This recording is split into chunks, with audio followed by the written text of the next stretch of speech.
Sesión número 10, hoy nos acompaña el profesor Javier Sáenz Obregón. Es un gusto tenerlo, profesor, en este espacio.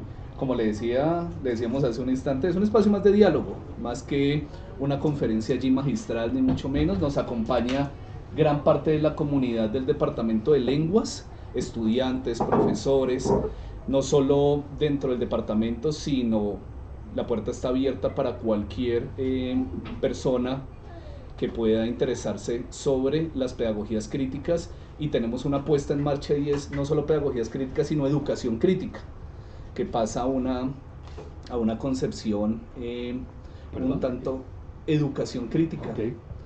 Okay. Damos más que ese paso, esa reflexión de pedagogía a educación. Allí estamos y bueno, sin más preámbulos voy a presentar, ¿sí? ¿Está de acuerdo, profesor?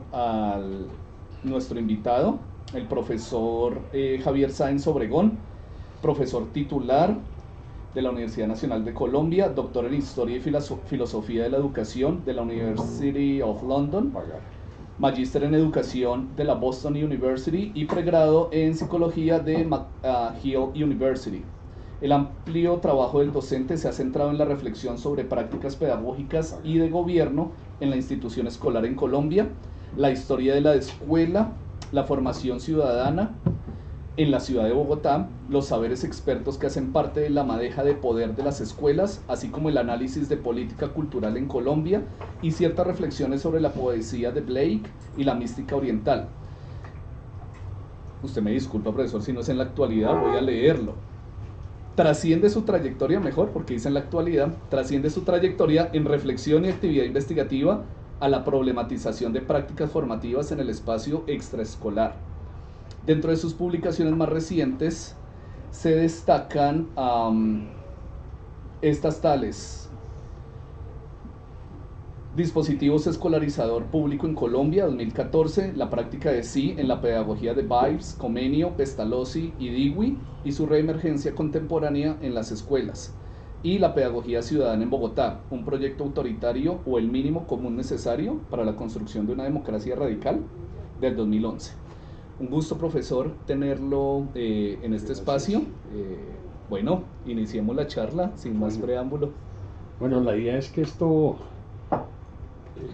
a mí me invitaron a una conversación, más que, entonces voy a señalar algunos asuntos muy esquemáticamente, más para generar la discusión y las preguntas que como algo definitivo, y me voy a referir, y entonces pues interrumpan cuando quieran. Me voy a referir a tres de los temas que me propusieron. El maestro, pero sí, el maestro un poco el dispositivo del maestro, algunas líneas de fuerza en el dispositivo que está fabricando el maestro, sobre resistencias en sus diversas modalidades, incluyendo las contraconductas, y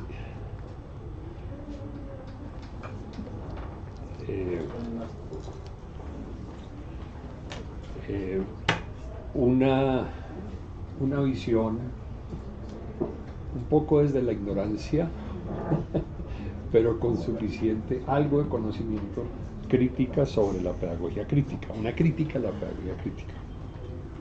Bueno, entonces en el movimiento pedagógico, que cuando quieran podemos hablar de eso,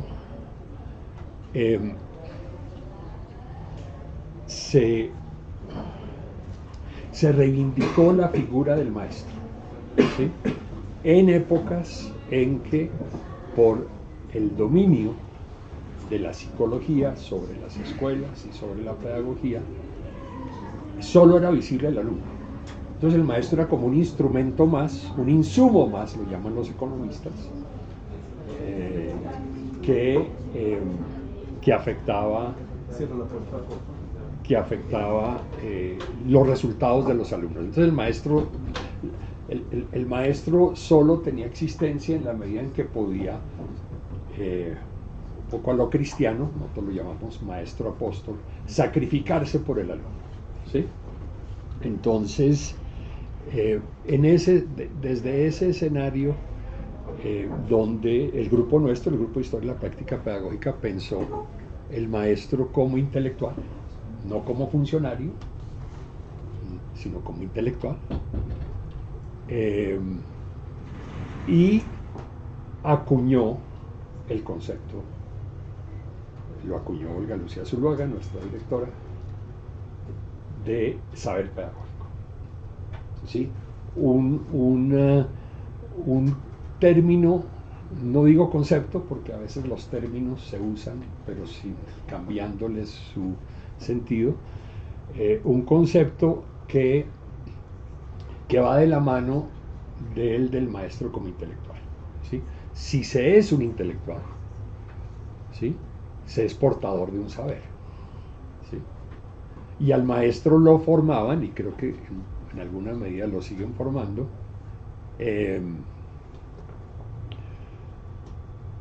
desde algo que apareció en los años 70, que son las ciencias de la educación. Entonces el maestro estaba subordinado a otros expertos, considerados de mayor prestigio, de mayor saber, sociólogos, antropólogos, no sé qué, pero en los que me quiero enfocar es psicólogos y administradores. Entonces el maestro era un sujeto subordinado, porque no era psicólogo, no era sociólogo, no era administrador. Y la idea de que el maestro fuera un intelectual era un poco retórica barata si no se le asociaba a un saber. Y ese saber es la pedagogía, que para los del grupo es como la alquimia para Paracelso y William Blake y Bohème y toda esa gente. Es un saber sagrado. Es un saber sagrado. Bueno, un saber sagrado, quizás no sagrado en términos religiosos, sino espirituales. La pedagogía es un saber y una práctica, ¿sí? Y una teleología, es decir, también piensa los fines, muy anterior a los saberes que buscaban dominar al maestro y la escuela, ¿sí? Ahí hay disputas. Para alguna gente la pedagogía existía desde los griegos. Para los del grupo, la pedagogía, siendo como finos históricamente, la pedagogía es el saber en torno a la escuela, ¿sí? Es un saber situado en la escuela, que surge en la escuela, y por tanto es solamente desde el siglo XVI, siglo XV, cuando a nuestro juicio se creó la escuela. Entonces, un poco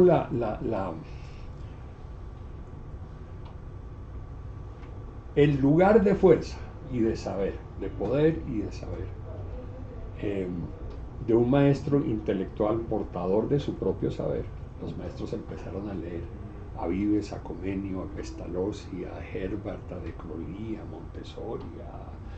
Entonces cuando los psicólogos venían y decían, no, es que las leyes de la infancia son estas y por lo tanto usted debe enseñar así, yo le decía, no, eso se ensayó en el siglo XVI y tiene estos problemas. ¿Sí? Entonces fue una potenciación del maestro. A mí no me gusta el concepto de empoderar, lo usan demasiado las ONG neoliberales, y tenemos una palabra bonita que es potenciar. Empoderar es una traducción, es un anglicismo, aquí los de idiomas, eso es empowerment, ¿sí? No, potenciarte, algo mucho más potente. Entonces, ahí uno puede pensar la autonomía de la escuela, la autonomía relativa de la escuela, la autonomía relativa del maestro, a partir de una fuerza, de algo que potencia al maestro, ¿sí? De algo que, de esa autonomía que no es yo hago lo que quiera, sino es la autonomía que da el saber, ¿sí?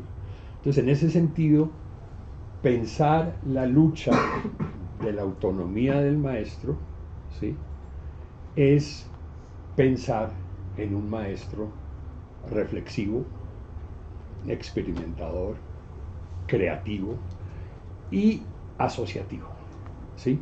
Una de las cosas que en estudios que no son del grupo, yo como trabajé en Planeación Nacional dirigiendo la unidad de educación y desarrollo social, me han invitado mucho a estudios y esas cosas un poco tecnocráticos, otros menos tecnocráticos, pero digamos dirigidos a la política pública, que incluye que les recomiendo, eso lo consiguen en el IDEP, el repositorio, el IDEP tiene cosas muy buenas, una encuesta que hicimos de caracterización política, pedagógica, cultural y política de los docentes, que después se volvió a hacer otra vez, que da una imagen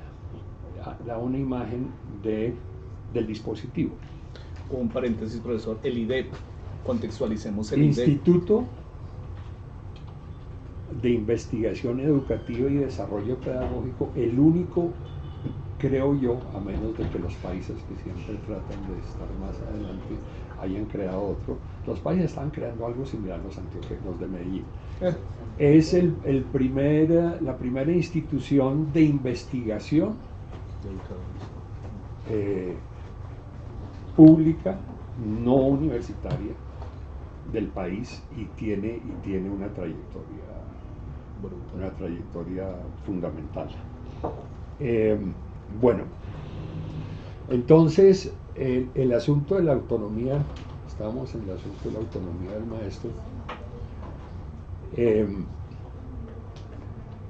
¿Cuáles son los obstáculos? ¿Sí? Hay obstáculos que más o menos conocidos para que el maestro ejerza una autonomía relativa. Los maestros, en Colombia es uno de los países donde hay más autonomía de la escuela y del maestro en el mundo. Y ustedes dicen, ¿y eso de dónde vino? Vino porque el movimiento pedagógico creó el discurso. En el movimiento pedagógico también estaba el grupo Federici, donde está Mocus, donde estaba Carlos Augusto Hernández, Federici, profesor de matemáticas, creo que se retiró porque ya era mayor. Había grupos de maestros, y lo coordinaba el sindicato. En un momento en que el sindicato, con Abel Rodríguez, y bajo la influencia del movimiento pedagógico, dijo tres cosas: no vamos a seguir con las luchas maximalistas de que solo se pueden arreglar las cosas cuando se tome el poder,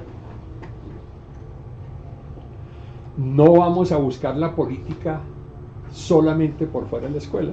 Evidentemente, siendo un sindicato, pues tiene la política, pero pensando los maestros, pensemos la política en el aula, en la enseñanza. Eso es un acto político.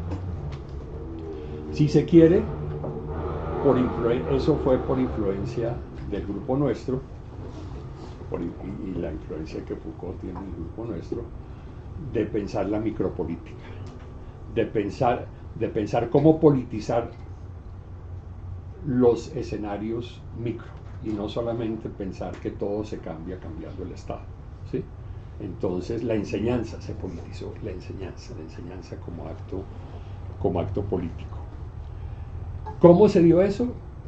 Como les decía, discursivamente el movimiento pedagógico había, pero ya no estaba Abel.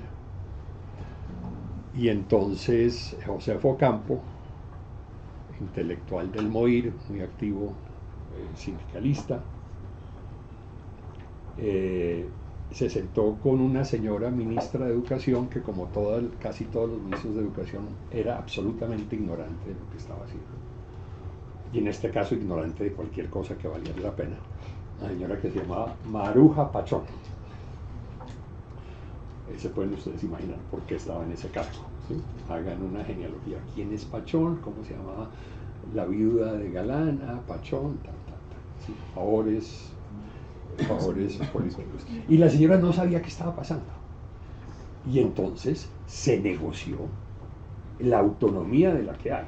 Ahora, esa autonomía han tratado de restringirla, no han tratado de, con los estándares de competencias, con no sé qué, con pero sigue siendo,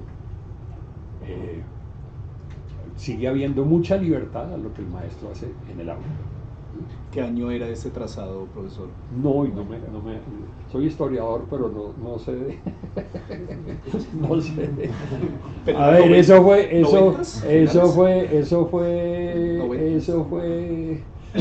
antes y un poquito antes y un poquito después de la constituyente, ¿sí? Porque la ley 115, que es la Ley General de Educación, es del 93, sí, 93.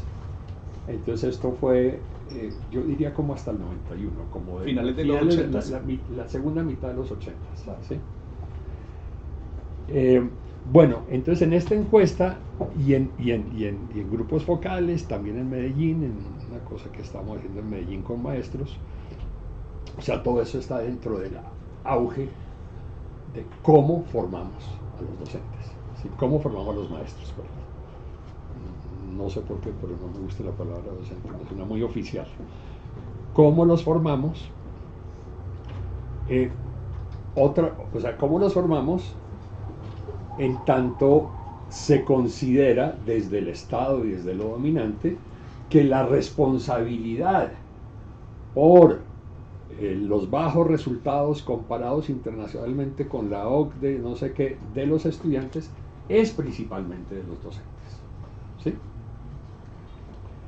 Y ahí hay algo que es clave y que hay que entender. Que hay que entender para no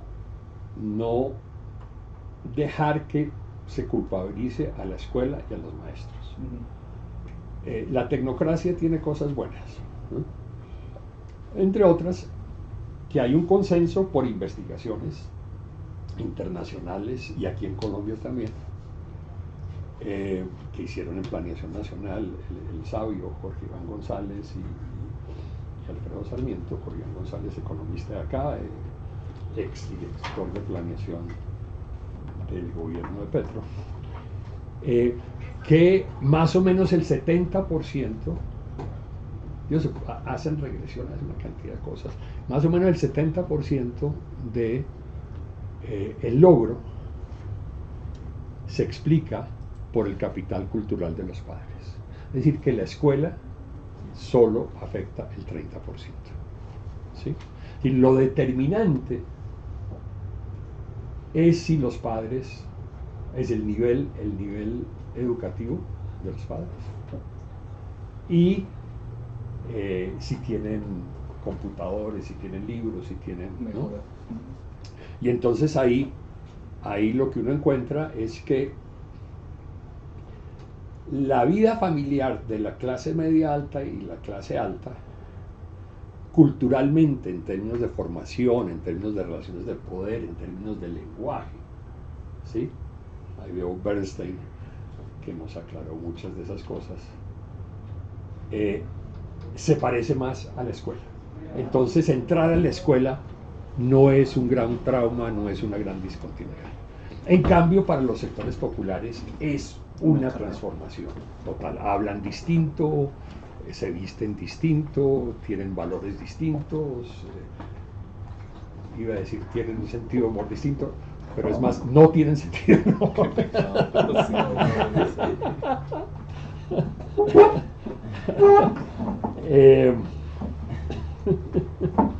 Bueno, pero entonces estábamos en no dejarse culpabilizar. Bueno, entonces, No, la idea que ya volvió. Hay que desarrollar algunas técnicas para que las ideas que se van vuelvan. No sé si... Se llama inteligencia artificial. No sé si las relaciones amorosas son una preparación para a eso veces, o no. No siempre. Sí. El amor. Uno de los problemas más graves, y lo dicen los docentes y lo decían todos estos grupos focales, no solamente en Bogotá, es la soledad individualizada del maestro y la maestra. ¿Sí? Esa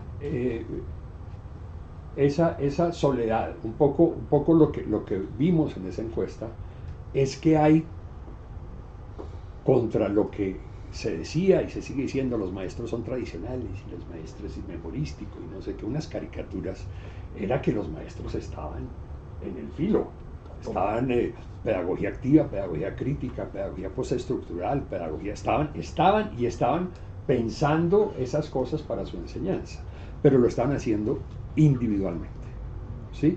Y entonces, en términos de la correlación de fuerzas, en términos del dispositivo, en términos de Foucault, pues individualmente es muy difícil generar una resistencia, un contrapoder. Entonces, una cosa que sí, bueno, y eso tenía unas condiciones de posibilidad que no se daban. Las instituciones públicas, aquí estoy hablando de lo público, a mí me interesa lo público, no me interesa lo privado. Sí, me interesa lo privado para que los estudiantes lo investiguen y lo desacralicen, pero no políticamente no me interesa si a los colegios de élite bilingües les va bien o no les va bien.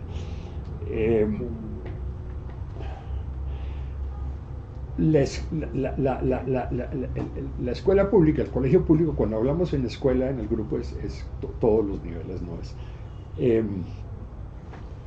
Consideran que es una pérdida de tiempo. ¿Sí? Y consideran que es una pérdida de tiempo porque no están con los niños. Y si usted no está con los niños, no puede, o sea, una visión bastante empobrecedora, ¿sí?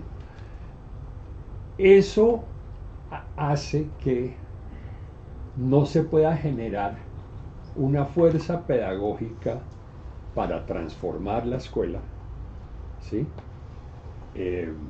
Lo suficientemente potente, ¿sí? Porque no dan espacios colectivos, ¿sí? Y ustedes dicen, bueno, ¿y los maestros por qué no lo hacen en su tiempo libre? Pues es que el tiempo libre no está muy disponible. Es decir, ¿por qué? Porque sí tiene autonomía, pero cada vez los cargan más con cuestiones administrativas y ¿sí? Aquí los profesores de la Nacional nos quejamos porque cada año hay que hacer un plan de trabajo y un informe. Uy, la burocracia, no sé qué. No, la burocracia está en ese nivel. Bueno, eso es una cosa. Otra cosa... Qué pena. ¿Sí? Una intervención es que no quisiera dejar, me quedó haciendo ruido algo, y es, no se dice lo privado, no me interesa. Sí, no me interesa, mientras que no sea interesante. Pero me parece interesante, o sea, digamos, a nivel de pedagogía crítica curricular. O sea, por ejemplo, digamos, nosotros acá hay bastantes monografías que se desarrollan por la línea pedagógica, es, por ejemplo, observaciones en el aula, observaciones o problematizaciones directas del aula de las instituciones distritales, de las instituciones públicas. Rara vez hacemos un examen de un currículo privado, de un currículo, y pues bueno, digamos, hago un poquito de memoria, por ejemplo, las bases del gimnasio moderno. La pedagogía... Yo investigué eso. Claro, mirar la infancia. Exacto, pero digamos, estábamos en un tiempo de hegemonía liberal. Sí, pero ojo. Nieto Caballero es de interés. No porque el gimnasio moderno fue la primera escuela activa en América Latina, a mi juicio. O sea, eso sí, interesante, pero sabía que se hubiera quedado ahí. Nieto Caballero es importante porque yo me imagino, esto no lo tengo muy dateado, pero me imagino que le ofrecieron al Ministerio de Educación. Y dijo, no, yo quiero un puesto técnico donde pueda hacer cosas. ¿Sí? De la base. Entre más uno sube en la burocracia, menos cosas interesantes hace. Entonces dijo, inspector de instrucción primaria y normalista. Listo, en el 32, 33. Y llevó lo que había hecho en el gobierno tal cual a la educación pública.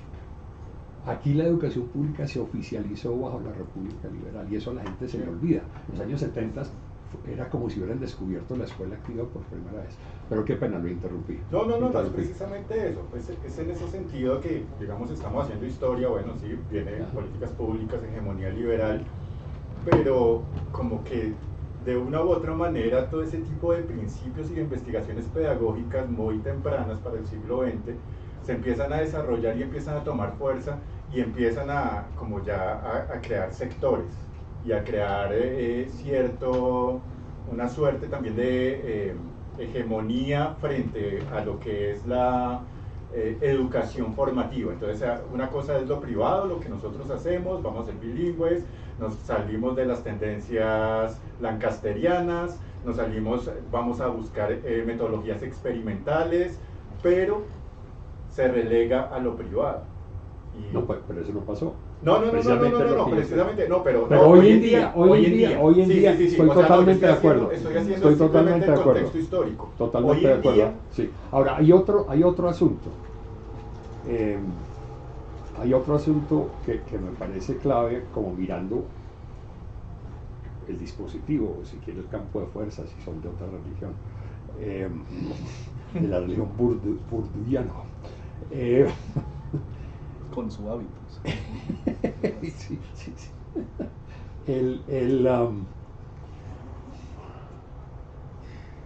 Bueno, tenemos que hay una segregación. Hay una segregación socioeconómica, quizás la más fuerte del mundo. ¿Sí? Que afecta, por el lado de que usted dice, a la escuela pública, pero también afecta en el sentido de que entre más las clases medias altas, inclusive la élite, va a la educación pública, como pasa en muchos países, la educación pública se vuelve políticamente importante. Y entonces hay una presión para mejorarla, hay más recursos, ¿sí? Ese es un punto. El otro punto es que en un momento dado, y eso lo estudiamos en Mirar la Infancia, ¿ustedes se acuerdan que en el siglo XIX, sí, ustedes estaban vivos en esa época por lo menos, en una encarnación anterior, a finales del siglo XIX hubo guerras, la guerra de las escuelas. La guerra de las escuelas era sobre si el Estado debía controlar las escuelas o la Iglesia. O sea, nunca hay que subestimar la incidencia de la Iglesia Católica en la política y en la educación del país. Supremamente potente. Entonces, llegaron a un acuerdo. Y el acuerdo es el siguiente. Bueno, ya me acuerdo que se hizo posible porque la educación pública, hasta bien entrado el siglo XX, se concentraba en la escuela primaria. ¿Por qué? Porque no se pensaba que los pobres podían o debían seguir a la secundaria. ¿Sí? Entonces, lo que se llama focalización, lo que llama el Banco Mundial focalización.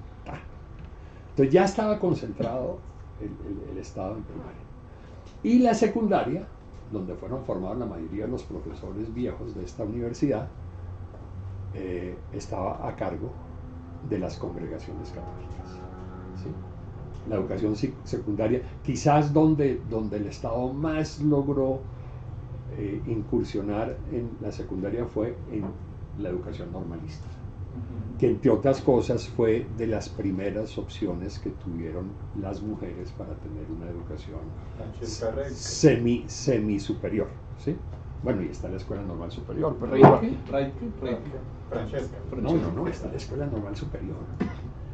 Acá, la Facultad de Educación de acá, las primeras instituciones mixtas de educación superior en el país. Entonces no eran para maestros, sino eran para directores de escuelas, directores departamentales, etc. Entonces, el acuerdo al que más o menos se llegó, el Estado sigue con la educación primaria. No sé si acordaron que en el futuro se iba a meter más en la secundaria. Y la Iglesia seguía con un monopolio en los 50, un dominio, no monopolio, un dominio en la educación superior, sin que el Estado jodiera. Ese fue el acuerdo. Por eso la educación privada acá no tiene ningún tipo de regulación. O sea, toca que un niño se suicide, que a un alumno trans lo traten mal, toca que haya un escándalo para que el Estado se mete ahí, ¿sí? Y probablemente las violaciones de derechos humanos, las violaciones a la diferencia, a la pluralidad, todas esas cosas son mucho mayores en la educación privada. En la educación privada. Bueno, entonces, aquí yo vine a polemizar porque me invitó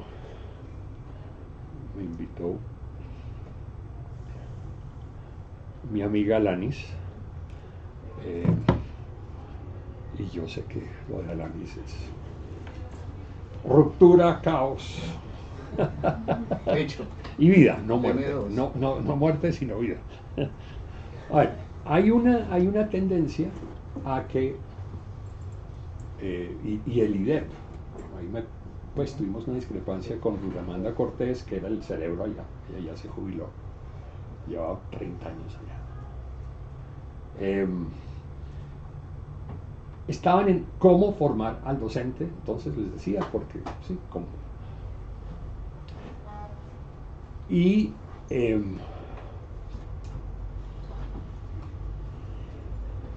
me patració un poquito, y para la gente que más trabajaba con docentes, era claro que para los mismos docentes, y en la encuesta está, la encuesta que nosotros hicimos, para los mismos docentes, la formación inicial, es decir, la formación antes de que fueran docentes, no era tan importante para enseñar y para pensar sobre la enseñanza que la práctica, que la reflexión sobre la práctica, que las discusiones que podían hacer cuando tenían tiempo en el baño con los otros docentes,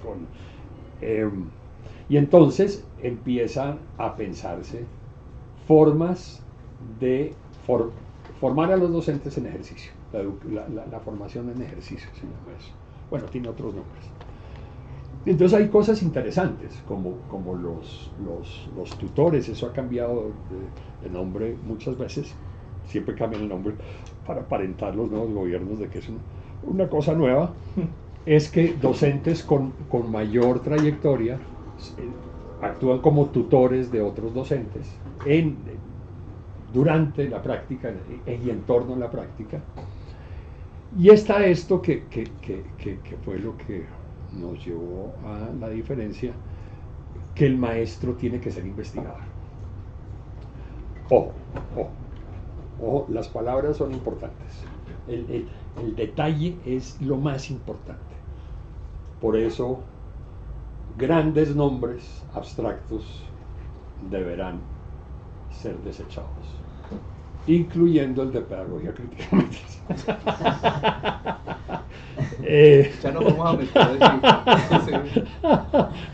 el marxismo, la ilustración, no, o sea, que los maestros investiguen, qué maravilla, pero que sea una obligación investigar, Porque a ver, ahí hay algo que yo no, que lo dejo para que discutamos. Evidentemente el maestro debe ser reflexivo, ¿sí? Reflexivo sobre su práctica, ¿sí?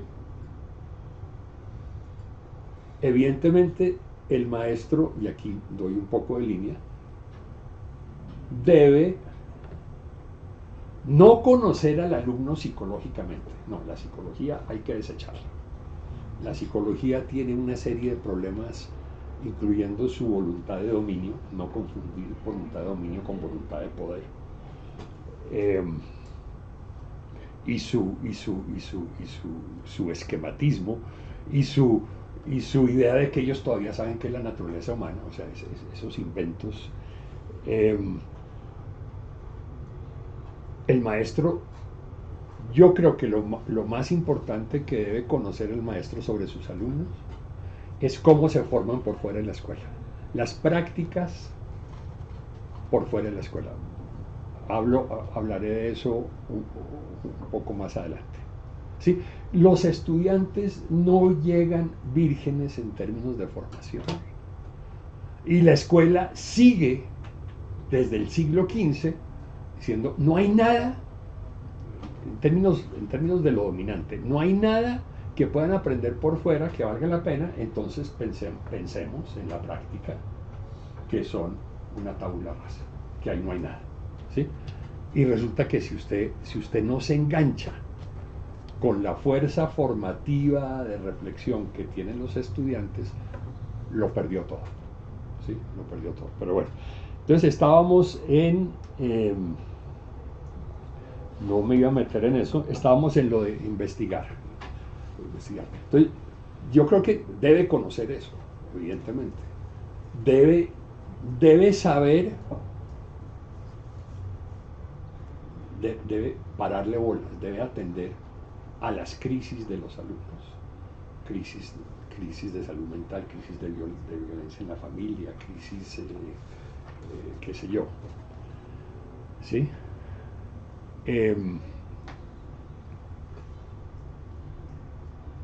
Pero no se le debe decir que tiene que investigar.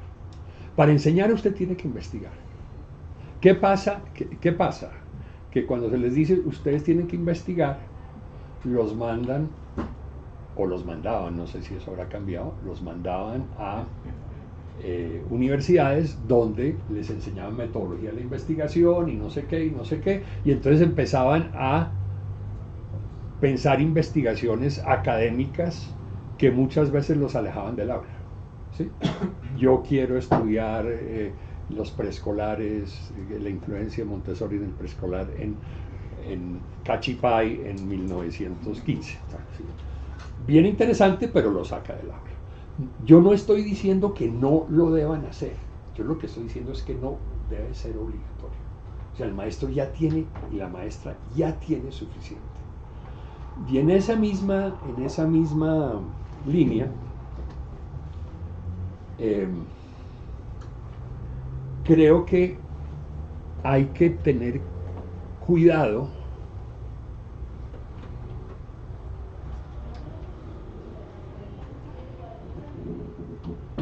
de que el maestro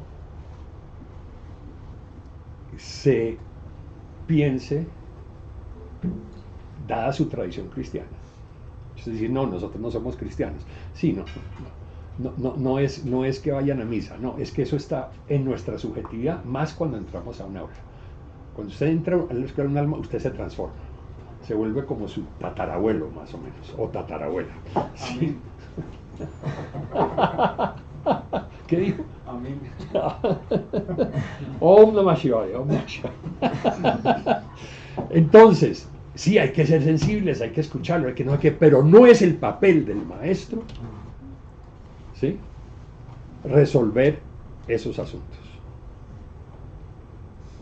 ¿Sí? Ahí está el orientador, está el coordinador, está el bienestar familiar, está... Y entonces ustedes dicen, bueno, pero este tipo es como desalmado, pero entonces, a ver, si el maestro y la maestra no defienden y no potencia su papel en el saber, ¿sí? Se va a aumentar la distancia con los colegios privados. La distancia en logro académico, mírenlo por donde lo mire. Ahí hice o sea, hace unos años dije, bueno, tengo todos estos estudios, todos desarticulados, veamos a ver qué se puede decir desde ahí. Y una de las cosas que encontré es que hay indicios muy claros de que la educación pública cada vez más se ocupa de asuntos de convivencia, de competencias ciudadanas, de no sé qué, que son de gobierno, son formas de gobierno. Y al hacerlo, se debilita la función de saber. ¿Sí? A los pobres en este país y en todos los países siempre se les ha gobernado más. Entonces, el riesgo en la educación pública es que las escuelas se vuelvan demasiado de gobierno, y de gobierno que suena bonito, ¿sí? No, que aprendas a expresar tus emociones, que tengas un proyecto de vida, que sepas manejar una cuenta bancaria, ¿sí? Que todas esas cosas están inscritas dentro del neoliberalismo, ¿sí? A ver, la escuela se ocupaba de lo que podemos llamar un poco brutamente la educación integral, ¿sí? Desde el siglo XVI. Eso que la escuela no se ocupaba de las emociones. Vives tiene 5 formas de nombrar los movimientos del alma: pasiones, sentimientos, afectos, emociones, me faltó una. Dewey solo tenía 2. No, Dewey ni siquiera abordaba eso. Dewey decía, si usted piensa más o menos como los estoicos presocráticos, si usted piensa bien, usted va a tener buenas emociones, ¿sí? El pensamiento va sin que usted... Atado, sujeto. ¿Por qué estamos volviendo a que la escuela pública obligatoriamente forme en las emociones? ¿Sí?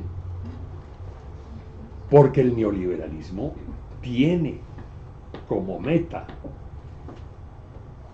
como punto último de anclaje, cómo el sujeto se relaciona consigo mismo. Ese es, si logra capturar eso, hay un gobierno casi que completo, ¿sí? Porque la forma en que usted se relaciona consigo mismo y sus emociones y todo eso es una forma de gobierno permanente. ¿Sí? O sea, es el regreso al ideal cristiano, ¿sí? Que usted debía estar pendiente hasta en los sueños de que no vinieran pensamientos eróticos y ta. Sí, profe, esa relación consigo mismo que usted está planteando hoy en día no se ve más relegado, como bien lo ha mencionado también en entes tecnócratas o de cierta manera del neoliberalismo en las empresas como tal. Digamos, por ejemplo, veámoslos con productos aplicados de inteligencia artificial o las redes sociales, tiene una inversión mayor en mirar cómo se relaciona el individuo consigo mismo, y como, digamos, hay muchas más inversiones tanto en la psicología del usuario, que eso no se ve en las aulas. Pero en las aulas lo que sí se hace es, se apropia uno de esas herramientas, y más o menos lo que pasa es que uno termina relegando la educación a estos modelos de la empresa que se meten desde el aula. No sé si me hago entender, o sea, me explico en el marco de que hoy en día los estudiantes no estamos mirando el trasfondo de hacer un ensayo, sino cómo puedo hacer un ensayo a través de herramientas digitales, que a su vez estas herramientas digitales lo que muestran son empresas, en el fondo son empresas que lo que buscan es que más gente entre, pero ¿cómo hago eso? A través de mirar la relación precisamente del individuo consigo mismo. Sí, pero no entiendo eso. No entiendo, muy interesante el punto. No entiendo lo que usted dice. Muy interesante el punto, pero no entiendo cuál es la relación entre inteligencia artificial y relación consigo mismo. que digamos las inteligencias artificiales como las entendemos hoy en día, que son productos de tecnología de unos digámoslo, tecnócratas. No confundir tecnócratas con ingenieros de software. Los tecnócratas son los que gobiernan desde el Estado, basados en un saber técnico que es la economía. Esto es otra cosa. Es que yo ya entraría otros actores, otras lógicas. Sí, porque yo sí metería las manos a fuego y diría que muchos dueños de empresas privadas son empresas ya multinacionales. O sea, yo creo que son organismos de control que van más allá de Sí, pero no son tecnócratas, ¿no? Okay. Sí. Pero entonces no me respondió la pregunta. ¿Qué tiene que ver la inteligencia artificial con fijar una relación consigo mismo? Que digamos hoy en día nosotros estamos haciendo esa relación o sea, en términos no normativos sino positivistas, ya hay un creciente uso de tecnología, de inteligencia artificial para el conocimiento de sí mismo. Para conocimiento de sí mismo. Ok, listo. Me perdí esa cosita. No, muy bien. Sí, eso es un monstruo de 8.000 cabezas. ¿Sí? Ahí está la superación personal y la autoayuda, que tristemente, la última vez que yo vi una estadística, es lo que más leen los docentes. ¿Sí, no? ¿Sí? Ahí está ligada a toda una literatura como padre rico, padre pobre, que si usted quiere ser pobre, pues métase en la docencia, pues más o menos lo que dice. No es lo que dice. El padre es docente y dice, yo no quiero ser como mi padre porque eso es la pobreza. ¿Sí? Y no es exitoso y no es respetado y no sé qué cosas. Está en todo lo de la nueva era. Si todo ese campo espiritual, la psicología positiva, si piensas algo, pasará. Eso pasará, pero tienes que tener la idea positiva de que va a pasar. Si no pasó, fue que fallaste tú, porque se metió una cosa negativa y por eso no pasó. ¿Sí? Entonces, por eso son técnicas que son infalibles, porque si no funcionan es culpa suya. ¿Sí? Eso es muy católico. Pero estamos hablando de un gobierno neoliberal, ya te doy la palabra. El neoliberalismo no es solamente un modelo económico, yo creo que ese es uno de los grandes aportes de Foucault, es una forma de gobierno, ¿sí? Que atraviesa todas las instituciones y atraviesa el mercado, ¿sí? ¿No?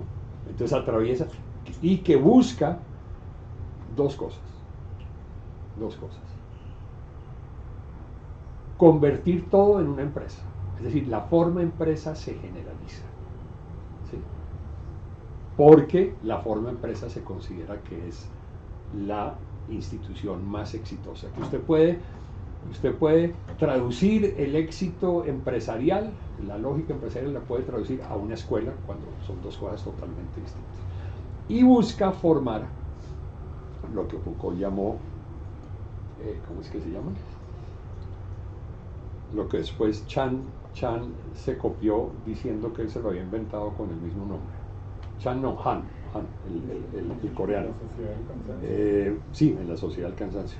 Eso se llama el hombre empresa. Y el hombre empresa no es que uno sea empresario, son dos cosas distintas. Es que usted se relacione consigo mismo, como si usted fuera una empresa. ¿Sí? Su merced. Es que a mí se me vino un pensamiento de que ahora, más allá de vernos como desde el lado positivista, de que tengo que pensar todo bonito, es que pues en el caso de las IAs te está demostrando que son complacientes, que te confirman tus sesgos, de que te dicen lo que... Las IAs ya no son Procuraduría, Contraloría y Defensoría como en nuestra época. Un poquito diferente. Inteligencia artificial, ok, listo, gracias. Yo dije, este salto a las IAs, vamos a terminar hablando de Müller. Ya entendí, qué pena.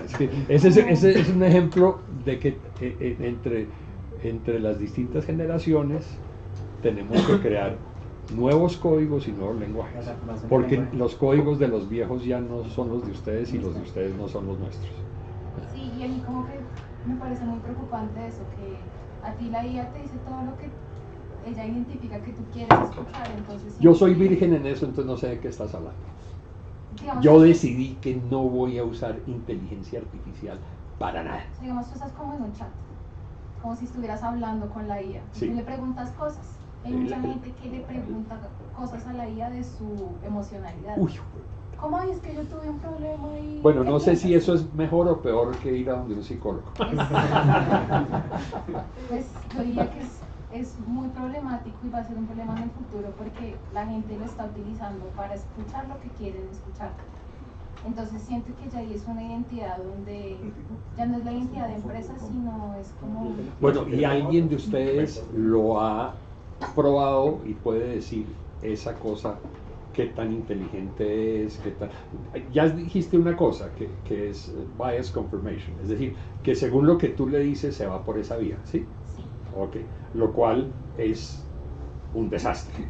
Es un desastre porque es una fijación de la identidad. Es como si uno ya llegara y esto es lo que yo soy y entonces le reafirman lo que uno es. Ajá. Ah. Entonces ya es como crear una identidad donde lo que sea que yo sea está bien. Y me parece muy Uy, problemático porque... Eso me recuerda a un bestseller cuando yo era chiquito, porque esto viene de los 60s. Esto es otra de las cosas que nosotros somos culpables, que se llama I'm okay, you're okay. Yo estoy bien y tú estás bien. Ah, listo, entonces todo solucionado. Pero ahora se nos olvidó la partecita de tú estás bien, es solo yo estoy bien, ¿sí? ¿O no? Exacto, entonces ya tras de que ya el sistema neoliberal nos lleva a ser muy individualistas, siento que eso se va a volver mucho peor porque ya no solo es que yo solo importo, que los demás no importan, sino que yo soy poseedor de la verdad y lo que yo digo está bien. Y como una IA me dice que está bien, yo tengo la razón, porque mucha gente se está guiando por eso. Bueno, pero ustedes son académicos, ¿no? Hay como Ustedes son no creen en eso, ¿o sí? Ustedes no creen en eso.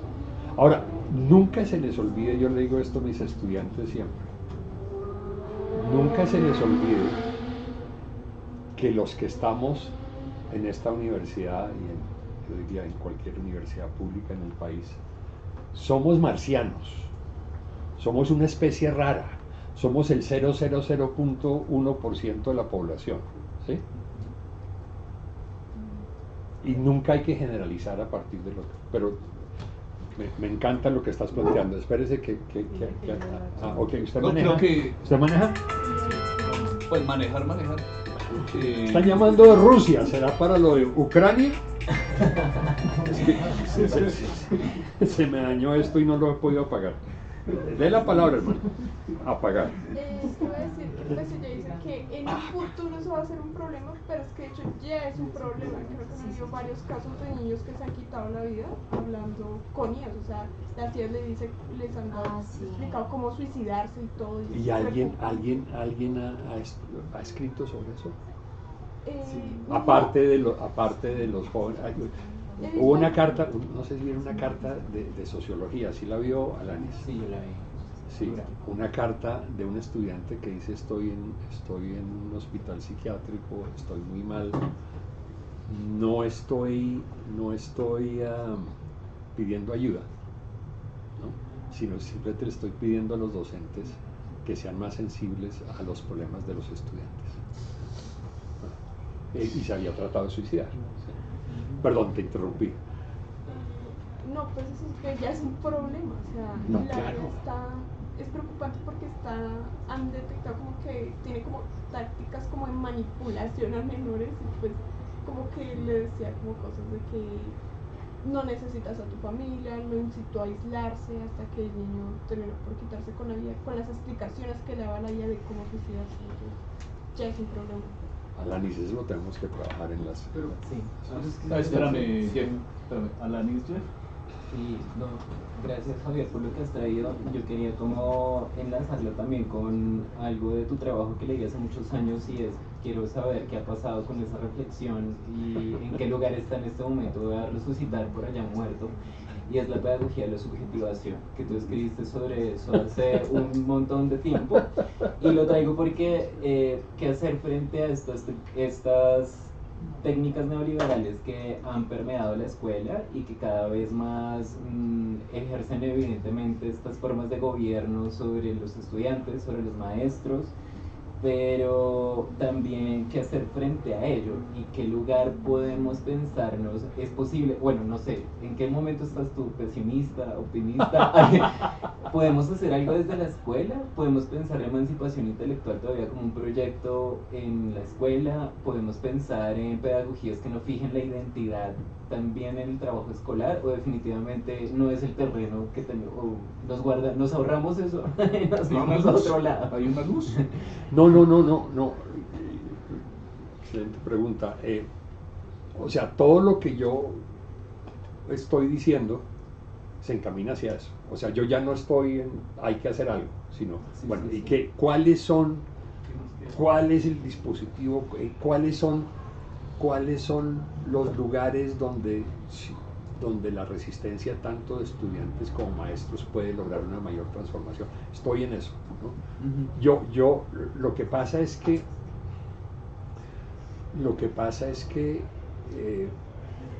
no se nos puede olvidar que la escuela no es cualquier lugar. La escuela ha creado unas rutinas espaciales, temporales, de poder durante 6 siglos. ¿Sí? Entonces, no es para decir entonces no se puede hacer nada. Pero le doy un ejemplo. Yo leo una tesis de Jaime Saldarriaga, se la recomiendo, que creo que él ya la publicó, pero si no la publicó yo la tengo virtual, sobre la educación popular en la escuela. ¿Sí? Él venía de Freire, de educación popular, y Jaime, que es profesor de la Universidad de Antioquia,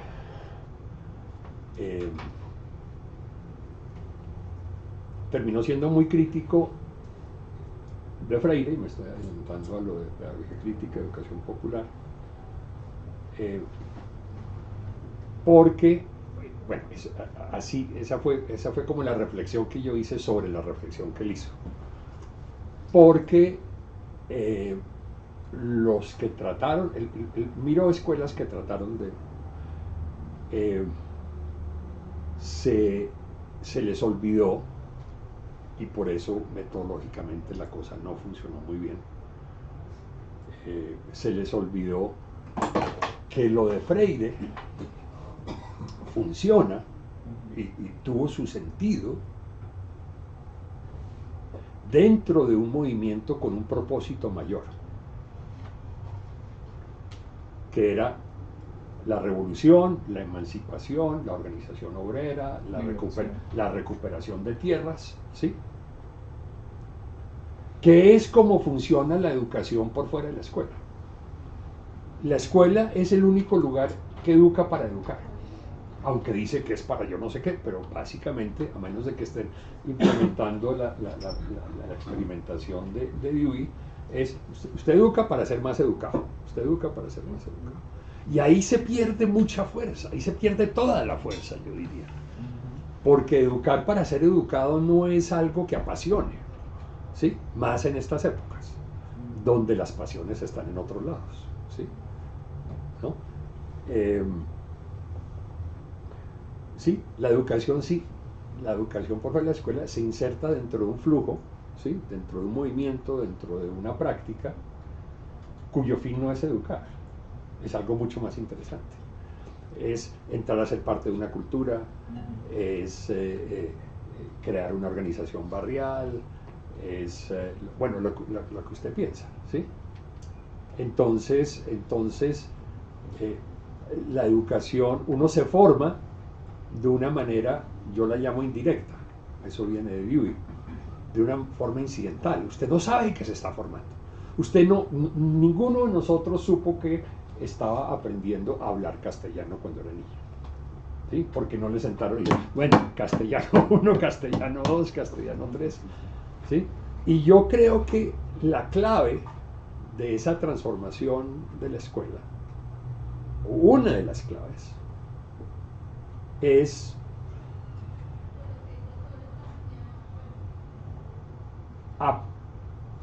retomar, apropiarse de modalidades de formación por fuera de la escuela.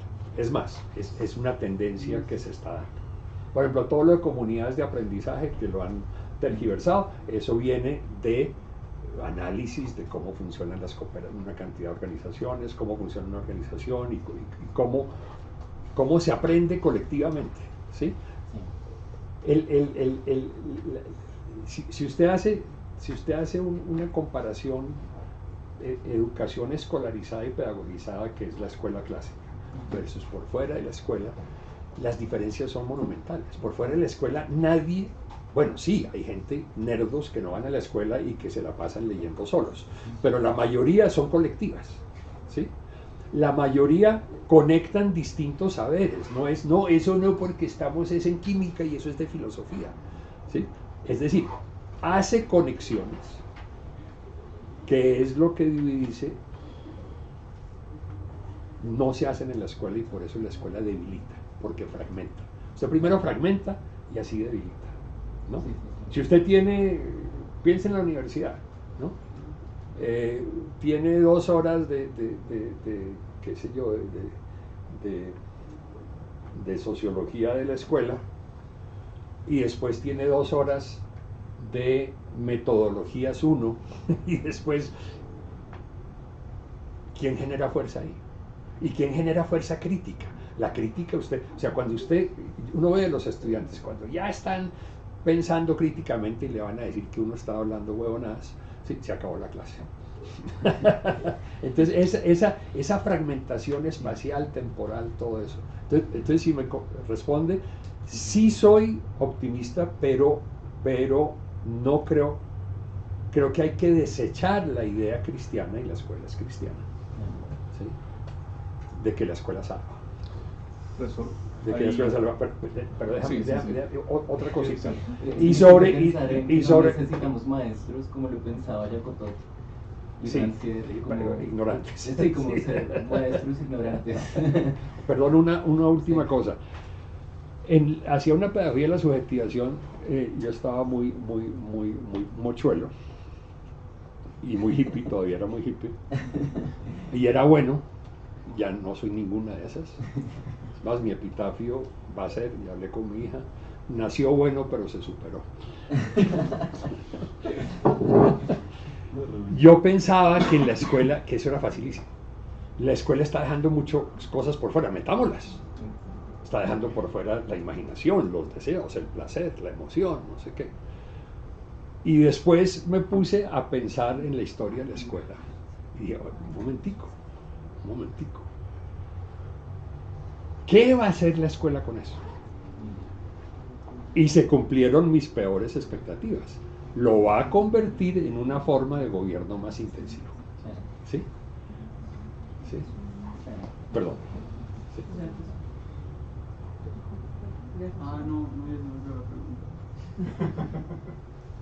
A mí me quedó sonando un tema muy bacano que hablaron de la IA, y hablaron de la IA como de la salud mental a través de la IA, pero hablaron de cómo se justifican a ellos mismos frente a la inteligencia artificial.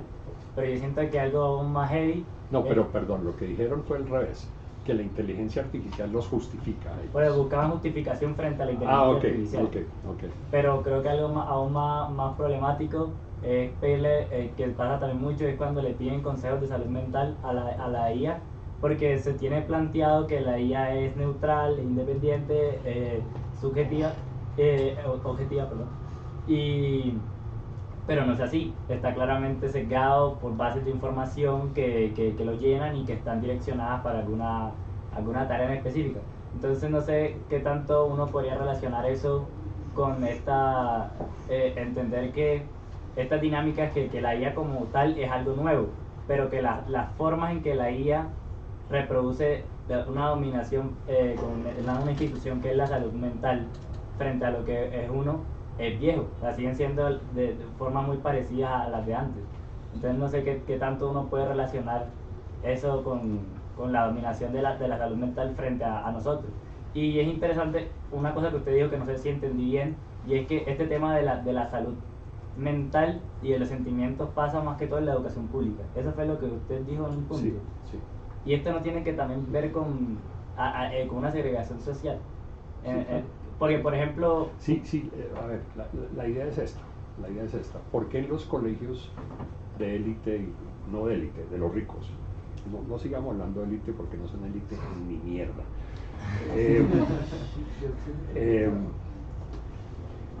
Se considera, a ver, los padres de familia buscan colegios parecidos a ellos. Entonces tenemos el hippie científico en La Calera, tenemos el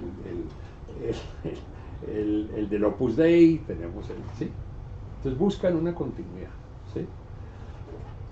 Y entonces la escuela confía, es más, ese es el proceso de selección. El proceso de selección no es si es inteligente, no sé qué, eso lo usan, pero lo fundamental es, usted es uno de nosotros, ¿sí? Eso es un gobierno más intensivo que el de la pública en ese sentido, porque la pública es mucho más plural, ¿sí? Entonces ahí van, todos son igualitos, usted pasa por la Circunvalar, el Nueva Granada, todos tienen los mismos carros, ¿sí? 80% son Toyota, y usted sabe por qué el auge de los Toyota, siendo que son 30% más caros que todos los demás carros parecidos, porque no hay acuerdo de aranceles con Japón, porque los pusieron de moda los narcos. Entonces los ricos siempre compran lo que es más caro, no necesariamente lo mejor son los más caros, ¿sí? Entonces ahí formar el carácter, formar en valores, formar en convivencia, no, si ellos son de familias bien, ¿sí? Pero en los públicos no, ¿sí? Y por eso es que los privados podrían, no sé si lo hacen, centrarse más en el saber, en la función de saber de la escuela. La escuela tiene muchas funciones, pero dos grandes, saber y gobierno, ¿sí? Y los públicos cada vez se meten más en lo de gobierno, ¿sí? ¿Alguien más o seguimos? Profe, yo sí quería... ¿Cuánta hora tenemos? ¿Cuándo ¿Cuándo traen la bandeja paisa? Quisiéramos... Ahorita nos metemos al rancho ya finalizando con la opinión sobre la pedagogía crítica, pero... Sí, yo quisiera como englobar lo que la charla que hemos tenido, en tanto retomar un poco la pregunta de la profesora Laris y digamos, profe, su visión un poco positiva del asunto. Porque digamos, yo identifico en lo que estamos hablando que, bueno, primero usted nos dio una cifra de que el 70%, bueno, el 30%... Más o menos. Más o menos el 30% de la educación pública, o sea, de la educación es pública y el 70% No. O sea, no. De la No, hermano, perdonen, pero los viejos, como yo, vamos a insistir en que hablemos, que no nos inventemos cosas. Yo dije que el 70% del éxito académico se explica por el grado de escolaridad de la familia y solo el 30% por la escuela. Ok, digamos, eso también nos muestra que el AGCEPO formativo ocurre más afuera del colegio que en el colegio o en la educación pública.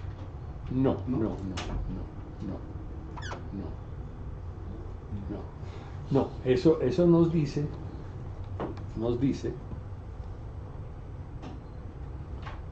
que la escuela difícilmente, no dije no, difícilmente puede reversar los efectos de las desigualdades de clase.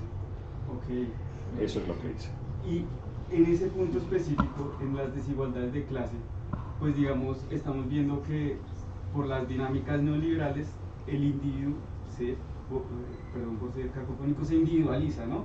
O sea, cada quien con los dispositivos móviles, con el medio donde se desarrolla, las redes sociales,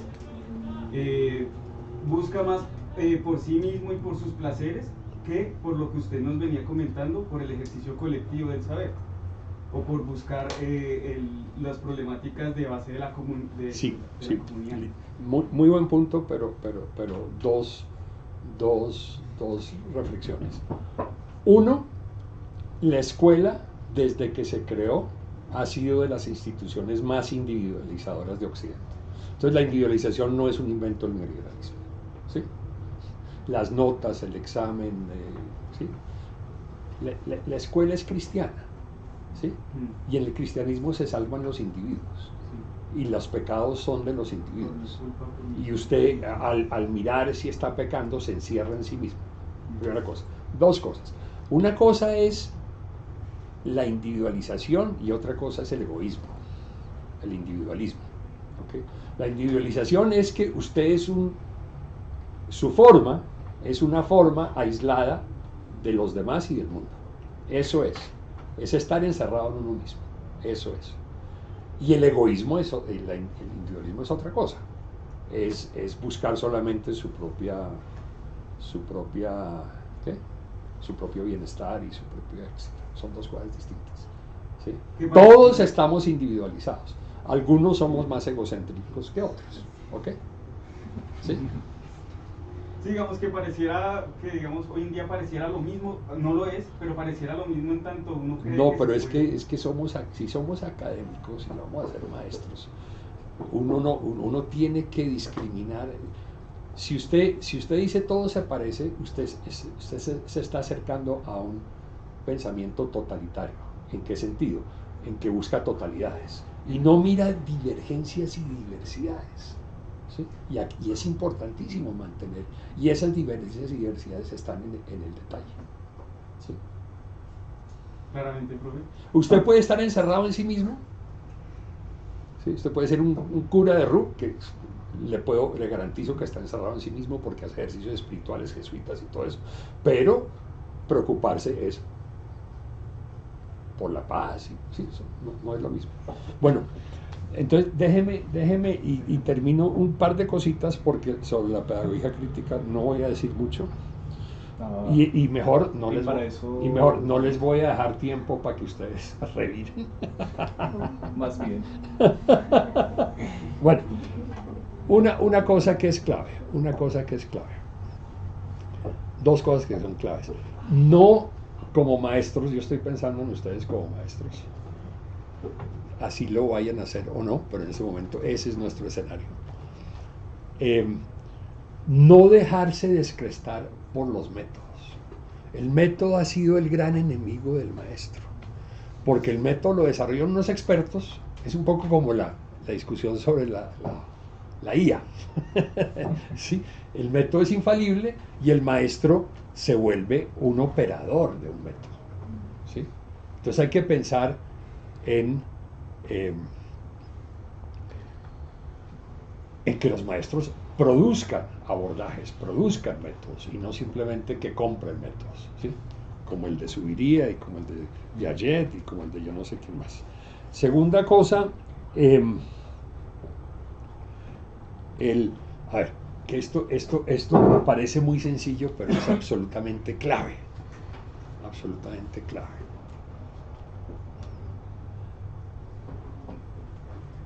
¿Se acuerdan que hablé hace unos minutos del maestro apóstol? ¿Sí? Que se sacrifica por su rebaño. ¿Sí?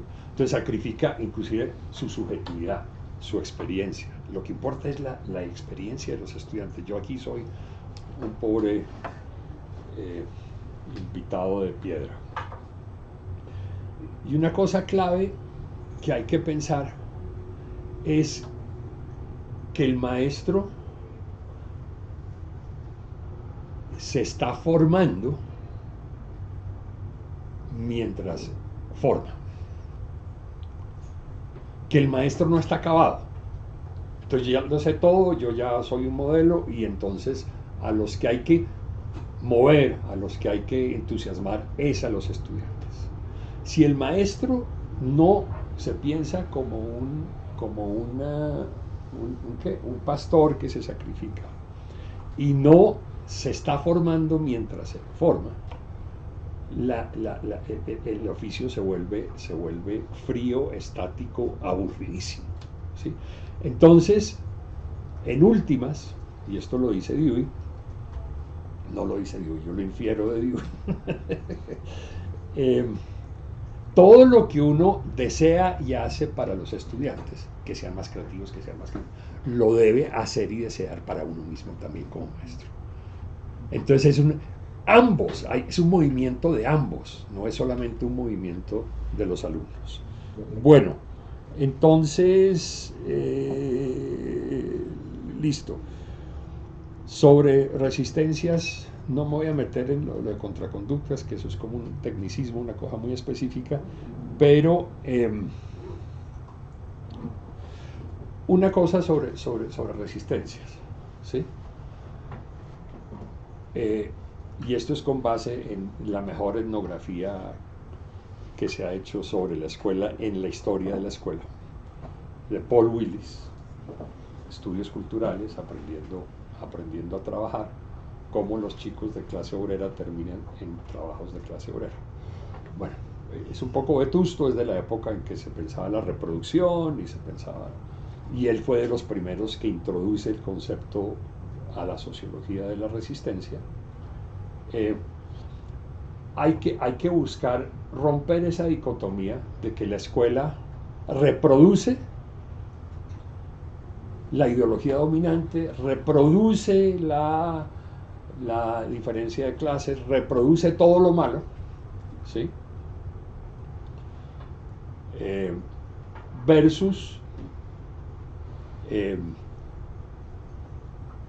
y la idea, un poco conectada con eso, pero que la resistencia es rechazo, negación, nada de eso. Y pensar la producción cultural en la escuela. La escuela como escenario de creación, y no solamente creación artística, no, creación de conceptos, creación de métodos, creación de abordajes, creación de discursos, ¿sí? Y como maestros, pensar en las resistencias ocultas, que es el estudio de Willis, es eso, ¿sí? Resistencias, James Scott, el teórico de la resistencia, trabaja más que todo eso. Cómo en ciertas situaciones la resistencia no puede ser abierta, ¿sí? No puede ser, profesor, compañero, es que aquí estamos en otra cosa y la lucha y no sé qué. No, resistencias, las resistencias no tienen que ser ideológicas en el sentido clásico. Las resistencias no tienen que estar acompañadas de un discurso y una posición política elaborada, más cuando usted está hablando de estudiantes de primaria y de secundaria. Pero eso no quiere decir que no haya resistencias, ¿sí? Resistencias, y hay que ver dónde están las resistencias, ¿sí? No para desactivarlas, pero ver cómo se conecta esa resistencia con lo que les decía de la creación. La creación y la producción es el resultado de cosas distintas que se juntan. Si usted no tiene en cuenta los flujos de resistencia y de otros de los estudiantes, no va a haber diferencia en la escuela. Las diferencias van a estar fragmentadas, ¿sí? Entonces, ver esas resistencias de la forma en que se sientan, ¿sí? ¡Ay, puta! Del humor, ¿sí? Los chistes que son, ¿sí? Que le están diciendo en esta etnografía, usted es un pobre idiota porque usted es clase media y seguramente no tiene sexo porque los de clase media ingleses no les gusta el sexo y no es un berraco y no se ha dado en la jeta, en cambio nosotros que sí somos de clase trabajadora. Si usted no mira eso, que está funcionando la cultura obrera de la que habla el neomarxismo en colegios de clase media, ¿y usted qué hace con eso? ¿Sí? Si no reconoce esa resistencia, ¿sí?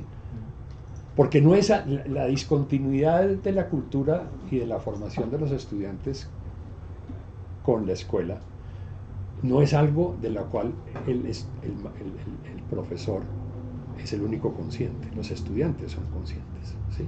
Entonces hay que pensar y meterse, que es clave, en la reflexividad que tienen los estudiantes sobre lo formativo, ¿sí?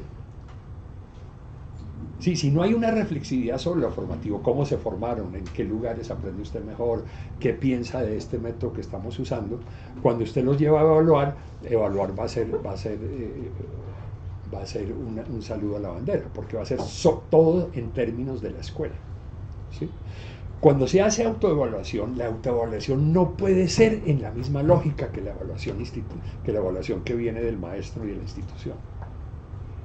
¿Sí? Primero debe ser anónima, para que digan lo que quieran.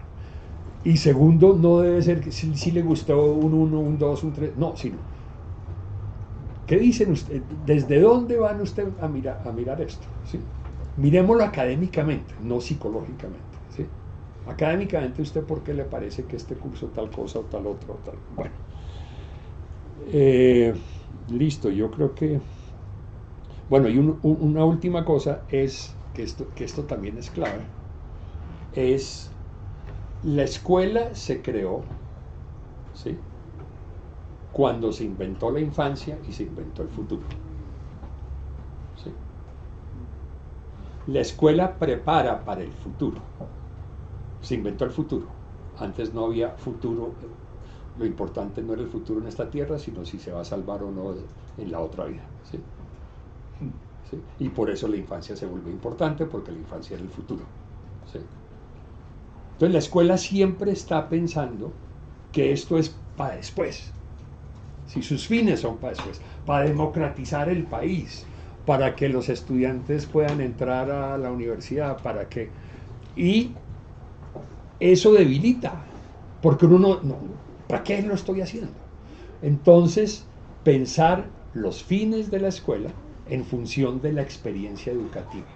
O sea, los fines deben venir de la misma práctica, y no desde lo que dice la sociedad, o lo que dice el Estado, o lo que dice el rector. Bueno, llegué hasta ahí. Entonces, mi consideración sobre la pedagogía crítica. Yo empecé en la maestría, me metí mucho en pedagogía crítica. Acá en esta maestría. No, en Boston.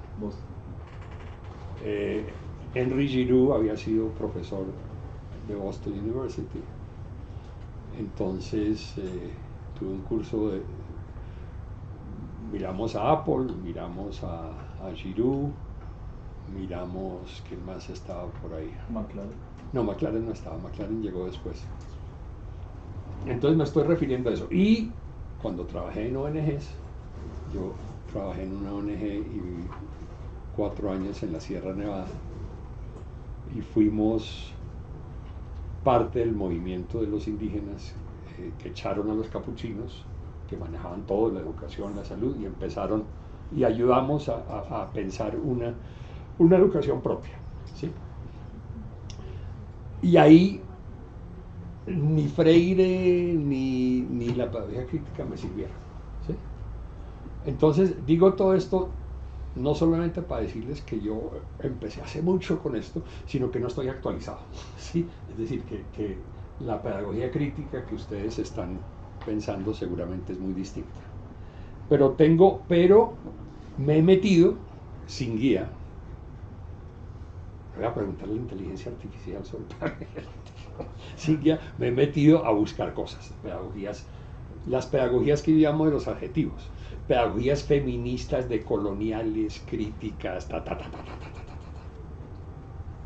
para trabajar en mis cursos de sociología educativa. Y lo que encontré, que evidentemente no es una muestra suficiente, es que había mucha crítica y poca creación en el abordaje. No era claro cómo hacerlo. Era un poco, no, si usted tiene una sensibilidad, estoy caricaturizando un poco, si usted es feminista y si usted tiene esa sensibilidad, usted va a ser una buena maestra feminista. No lo va a hacer. Echarse un discurso es distinto a formar en cierto sentido, ¿sí? Entonces, esa fue una cosa que encontré.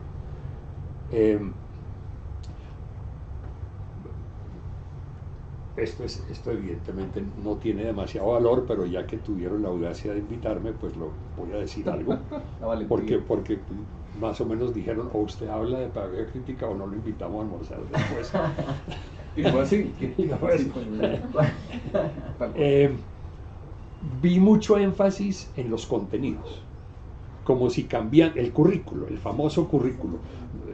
Pedagogía y currículo no es lo mismo, ¿sí? Aunque los gringos y los ingleses usan currículo como a veces como nosotros usamos pedagogía, ¿sí? Entonces, más o menos, usted cambia, ¿sí? Entonces ya no va a ser racista, sino va a ser antirracista, el contenido. Entonces usted va a poner no solamente filósofos hombres, sino filósofos mujeres, va un poco, me pareció un poco formal, ¿Liviana? no, formal, ¿no? Como que no se meten a ver, ni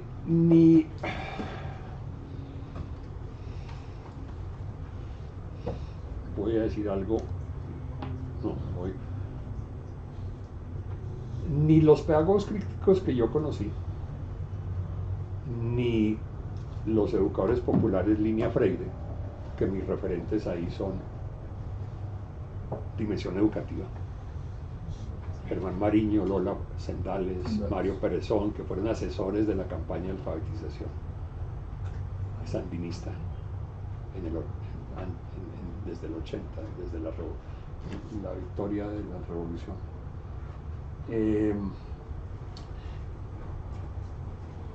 Como que no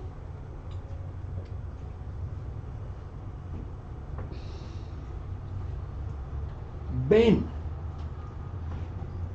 con suficiente fuerza la especificidad de la escuela. Entonces yo veo, los veo muy bien como un discurso general, pero, o un discurso, en el caso de la educación popular, un discurso y una práctica, como les explicaba, dentro de luchas sociales y políticas no institucionalizadas. Y en el caso del Giroux que yo conocí, y Apple,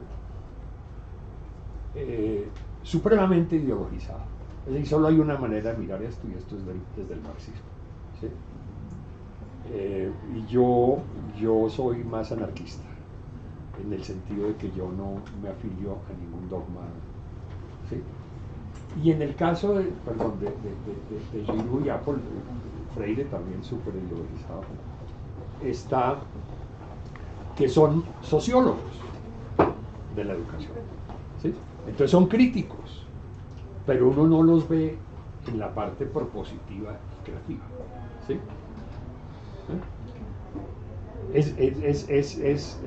Es más fácil refugiarse, y hay Foucaultianos que lo hacen, refugiarse en una teoría con un lenguaje que solo usted conoce, a proponer algo para la escuela. Entonces cuando usted ya está pensando en la práctica, ya se abre más a las críticas de los maestros, ¿sí? Y en Medellín me decía Jaime Salorriaga que hay muchos maestros que son críticos de la pedagogía crítica, no porque no sean afines ideológicamente, sino porque dicen, no, esta gente no tiene en cuenta la especificidad de ser un maestro en una escuela, ¿no? Es un discurso, por así decirlo, más genérico, ¿sí?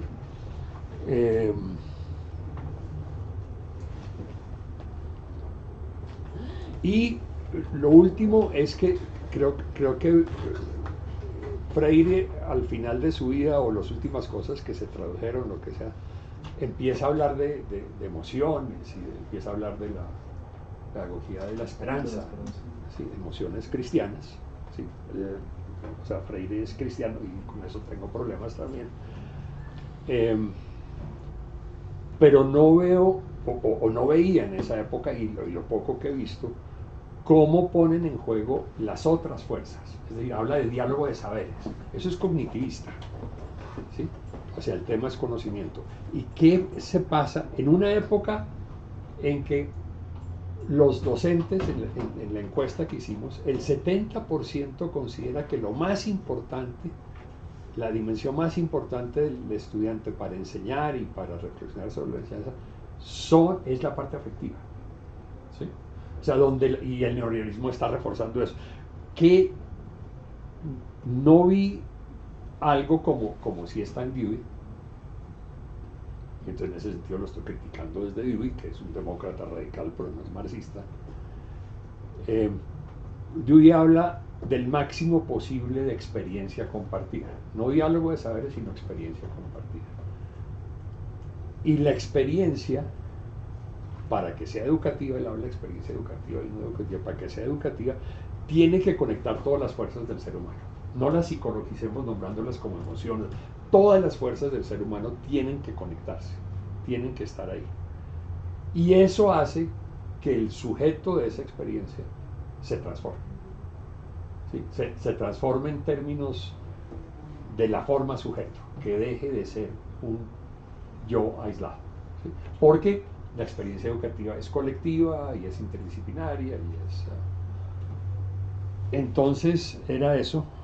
Espero que no me lleven a un restaurante con payaso. Todavía hay payasos en el restaurante. En nuestra época, jóvenes, había payasos frente a los restaurantes populares y los almuerzos valían 3.000 pesos. Wow. Arroz chino. Con hígado, no con carne. Profesor, muchísimas gracias. Este espacio de colectivo en pedagogías críticas no solo nos ha nutrido para aprender desde las concepciones, teorías, lo diría usted, conceptos que atraviesan la historia de la pedagogía, sino también de ese sujeto moderno, lo estudiamos, lo identificamos, el movimiento pedagógico como una puesta en marcha de práctica dentro de la teoría. Eso básicamente ustedes lo propusieron, lo tienen descrito. No, pero perdón, y eso es algo clave. O sea, la pedagogía es de los oficios más complejos que existen. Totalmente. ¿Sí? Y una de las complejidades es esa que usted acaba de mencionar. En pedagogía es imposible salirse del dilema de la división en esta tribu occidental moderna entre teoría y práctica. Genial. ¿Sí? Usted en filosofía puede, pero ahí no puede. No puede. Porque tanto conceptos como prescripciones como prácticas hacen parte de las prácticas cotidianas. Genial. ¿Sí? Y ese movimiento pedagógico, retomando y ya dándole cierre a esta sesión final del año, que nos viene acompañando desde mayo 2022, estuvimos con la sesión 1, esta es la sesión 10 del año, cerramos con broche. En ese orden de ideas, nos parece importante tener una provocación para el siguiente año, y creo que, bueno, yo tomé aquí varios apuntes, los compañeros creería, esa continuidad dentro de lo plural nos juega un reto importante en nuestro quehacer diario, como educadores, docentes, bueno, llamen agencia, dentro de educador, docente, pedagogo, maestro, teacher, etc., etc., para saber, bueno, cuál va a ser ese futuro inesperado, ese futuro próximo, pero ese futuro con esas incertidumbres que hay en el país, y me aferro a esa idea de la educación pública no debe ser un privilegio de pocos, debe ser una apuesta institucional, curricular, particular, colectiva, y aquí estamos pues para poder encaminar ese trayecto que va a tener muchísimos baches, compañeros, pero pues aquí estamos porque nos gusta, porque nos sabe, y particularmente porque queremos tener una posición política en nuestro país, y eso requiere una construcción colectiva y sobre todo un bienestar para esa comunidad, para nuestra comunidad. Muchísimas gracias, un placer, y seguiremos en charla constante, y bueno, aquí bienvenido desde el departamento, siempre las puertas abiertas. Muchas gracias por la invitación. Éxitos. Muchas gracias. Oiga, les tengo algo. ¿Sorpresa? Algo. ¿Libros? Si ven ese arrume de libros donde tiene este man, si ven abajo, perdón, ¿cuál es su nombre? Se me olvidó. Alberto, tiene Alberto. Atlas Lingüístico Etnográfico de Colombia. Eso es una maravilla. Es más que eso, pero es lenguaje popular, ¿sí? Y en qué cartografiado, en dónde se usa esos términos. Y tiene, eso me lo mostró mi hija, que tiene, una de las cosas que tiene que es una maravilla, son los 60, 70, 80, 90 formas populares de decir que alguien se murió. Véanlo, eso es una maravilla, es para cagarse. Muchas gracias, profesor. No, gracias, hermano. Qué bueno, qué bueno. Gracias, tener gracias. profesores.